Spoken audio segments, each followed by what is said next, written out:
Assalamualaikum warahmatullahi wabarakatuh. Alhamdulillahirabbil alamin. Segala puji bagi Allah yang Maha Pengasih dan Maha Penyayang, yang membalas doa hamba-hambanya apabila kita berdoa dan mengingatnya. Pertama-tama, marilah kita panjatkan puja dan puji syukur kehadirat Allah Subhanahu wa taala yang mana telah memberikan kita nikmat iman, nikmat kesehatan serta nikmat hidayahnya kepada kita. Salawat serta salam tak lupa mari kita junjungkan kepada baginda Nabi Muhammad Sallallahu Alaihi Wasallam bersama para ahlul baitnya. Sebelumnya perkenalkan, saya Yuda Putra Tiara dari kelas 11 MIPA 1 akan menjelaskan sedikit tentang keutamaan-keutamaan menjadi muazin. Yang pertama, mendapatkan pahala yang mulia. Di antara kita tentu ada yang belum mengetahui apa pahala yang diberikan Allah untuk muazin. Banyak orang yang memahami bahwa muazin hanyalah sekedar seseorang yang mengingatkan bahwa waktu sholat telah tiba. Padahal sesungguhnya lebih dari hal tersebut. Dalam hadis riwayat Bukhari disebutkan bahwa seandainya orang-orang mengetahui pahala yang terkandung pada azan dan saf pertama, kemudian mereka tidak mungkin mendapatkannya kecuali dengan cara mengundi di atasnya, niscaya mereka akan melakukan undian. Jelas dari hadis tersebut bahwa pahala yang mulia yang dimiliki oleh muazin, seandainya setiap orang mengetahui, tentu akan berebut untuk melakukannya dan berharap akan mendapatkan pahala tersebut serta tidak memprioritaskan dunia menurut Islam yang hanya sementara.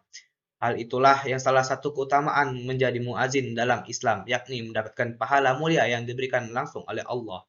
Yang kedua, disaksikan oleh semua yang mendengar. Dalam hadis riwayat Abu Ya'la disebutkan, tidaklah azan didengar oleh jin, manusia, batu, dan pohon, kecuali mereka akan bersaksi untuknya. Di hari akhir nanti, semua akan bersaksi kepada muazin tentang suara kebaikan dan suara ajakan solat yang dikumandangkan olehnya, sehingga ia memiliki banyak pembelaan dan jauh dari kesempitan serta kesusahan. Muazin juga memberi jalan pahala yang bagi yang mendengarkan azan, yang mendengarkannya secara seksama. Yang ketiga, mendapatkan ampunan dosa. Dalam hadis riwayat Ahmad disebutkan, muazin diampuni sejauh jangkauan azannya. Seluruh benda yang basah maupun yang kering yang mendengar azannya memohonkan ampun untuknya. Selama mengumandangkan azan, selama itu pula ia diampuni dosa-dosanya oleh Allah, sehingga ia senantiasa menjadi manusia yang bersih, sebab selalu berada pada jalan Allah dengan mengajak manusia pada kebaikan yang merupakan wujud iman dan dalam Islam. Yang keempat, mendapatkan pahala orang yang sholat.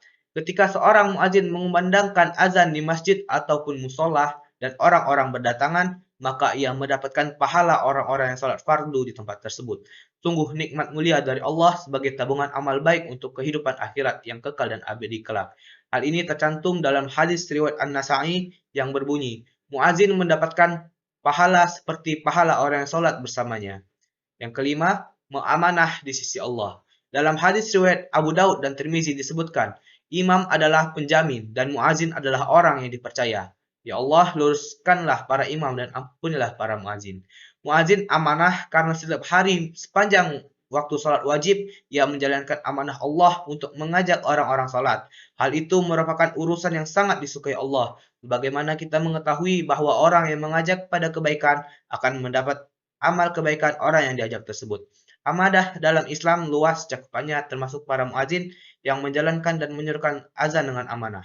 Keenam, jauh dari setan.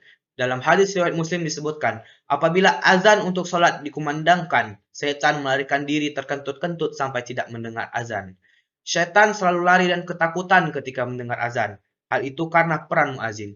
Muazin menjauhkan sebuah lingkungan jauh dari setan karena suara indah azan yang dikumandangkannya. Muazin berjasa besar untuk menghindarkan segenap area yang terdapat pemandangan suaranya untuk jauh dari setan, sehingga setiap orang di wilayah tersebut menjadi terlindungi dan jauh dari bisikan setan yang selalu mengarahkan manusia untuk menjadi orang yang pemalas.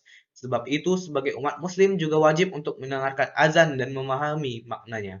Ketujuh, dikenali di hari kiamat. Muazin di hari kiamat nanti akan terlihat jelas mulianya dan tingginya di sisi Allah serta para rasul karena memiliki keistimewaan berupa lehernya yang dipanjangkan sebagaimana kita mengumandangkan azan yang mampu menjangkau area dengan panjang-panjangnya suaranya yang berkumandang. Hal itu akan menjauhkannya dari kesusahan di hari kiamat kelak. Hal tersebut tercantum dalam hadis riwayat Muslim yang berbunyi, para muazin adalah orang yang berleher panjang pada hari kiamat. Yang kedelapan, dibanggakan di depan malaikat. Hal ini tercantum dalam hadis riwayat Abu Daud dan hadis riwayat An-Nasai.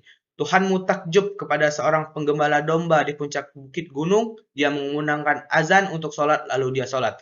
Maka Allah Subhanahu wa taala berfirman, lihatlah hambaku ini, dia mengumandangkan azan dan berjamaah untuk sholat. Dia takut kepadaku. Aku telah mengampuninya dan akan aku masukkan ke dalam surga. Jelas dari hadis tersebut bahwa Allah memuliakan dan menceritakan kebaikan para muazin di depan para malaikat di sisinya di surga karena Allah bangga terhadap apa yang dilakukan muazin yang telah mengajak dan menyadarkan seluruh umat Islam di dunia untuk menjalankan sholat dan mengingatkan Allah.